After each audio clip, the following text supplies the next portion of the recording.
खुलुमबाय दिनैनि बे बर' थुनलाइ आफाद खुलुमबाय दिनैनि बे बाक्सा जिल्ला दुलाराय बर' फरायसा आफादनि खुंग्रा 57थि बोसोरसालियाव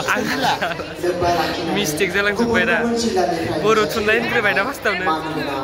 सार आरो मेडाममोन लोगोसे दिनैनि बे बादायलायनाय हाबाफारियावनो गाहाय माइनास थांखाबाय एड्रेसिङाव आरो बुंथिगिरि महरै मासि मोननाय सार आरो मेडाम एड्रेसिङाव माइनास थांबाय फरायसुलि नोंथांमोन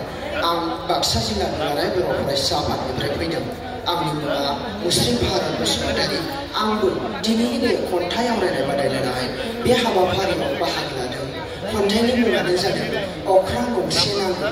अख्रां गंसे नांगौ गंसे अख्रांनि आंखाल जोंहा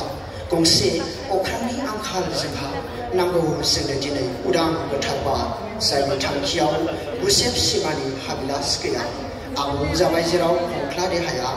आबुं जाबाय जेराव खंख्ला देहाया बिस गोरसाव उखैनाय गोसोआ बेनिखायनो दिनै जारिमिननि बैदि ब्रै अर बेनि मुगैथाव गुबुन महर बेनि सोदोबथिनि गोरोन्थि साननाय बेनिनो अमृत बिफाङाव बिसनि फिथाइ बेनि फिन साजाखौ नेवसिनायनि मा राहा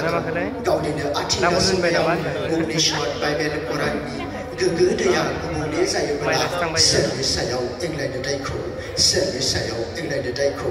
लोहाबना फोथारनो थांनाय मानसिया दं गोनो गोथो रुगुङाव गसंना अराय उदांस्रि अनफावरि गोसोनि गुफुर दावथुआ हालाय हाफाय बिरबायब्लाबो फानजारि गंसेनि सिमाखौनो बारग'नो खाबुखौ मोनाखै दाबो